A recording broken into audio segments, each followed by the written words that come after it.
বন্ধুরা কেমন আছেন? আজ নিয়ে চলে এসেছি চিংড়ি মাছের একটা নতুন রেসিপি।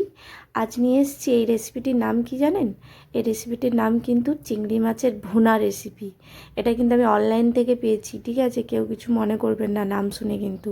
তবে খেতে কিন্তু অপূর্ব লাগে। নাম যাই হোক না, খেতে ভালো হলেই হবে, তাই না? দেখুন কিভাবে বানাচ্ছি। চিংড়ি মাছের খোসাগুলো ছাড়িয়ে নিয়েছি, পরিষ্কার করে নিয়েছি জল দিয়ে ধুয়ে। তারপর নিয়েছি হলুদের গুঁড়ো আর একটু লবণ। এগুলো সুন্দর করে মাখিয়ে নিচ্ছি। মাখিয়ে নিয়ে কড়ার মধ্যে 2 চামচ তেল দিয়ে কিছুক্ষণ ফ্রাই করে নেব। কিছুক্ষণ ফ্রাই করে নিচ্ছি। চিংড়ি মাছটা এইভাবে উল্টে পাল্টে ফ্রাই করে নেবেন।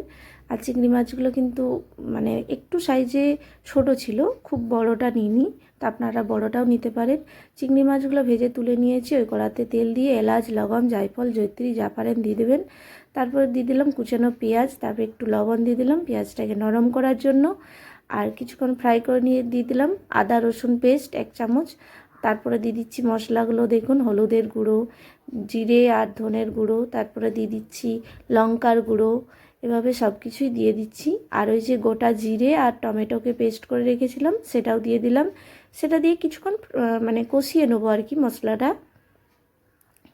এভাবে কিছুক্ষণ কষিয়ে নেবেন। তারপরে কিছুক্ষণ কষিয়ে দিয়ে দেবেন কাশ্মীরি লাল লঙ্কার গুঁড়ো কালারের জন্য।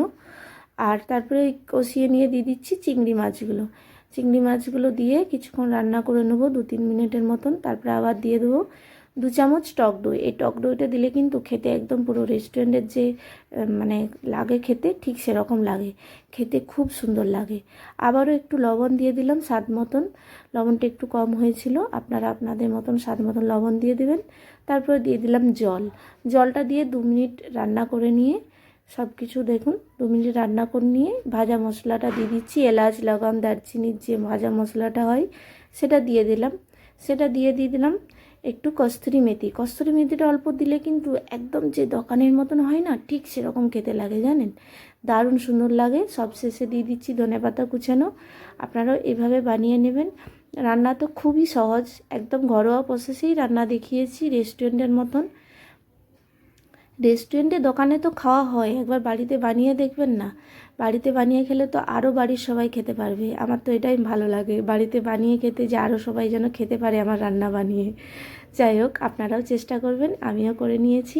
আর গরম ভাতের সাথে খেতে তো দারুণ লাগে। আর এই যে পুরো সুন্দর করে প্লেটেও সাজিয়ে নিয়েছি। শুধু সাজিয়ে নিলে হবে না, খেতে তো অবশ্যই হবে। আর খেতে দারুণ হয়। একটা লাইক, কমেন্ট, শেয়ার করবেন। ভালো থাকবেন। নমস্কার।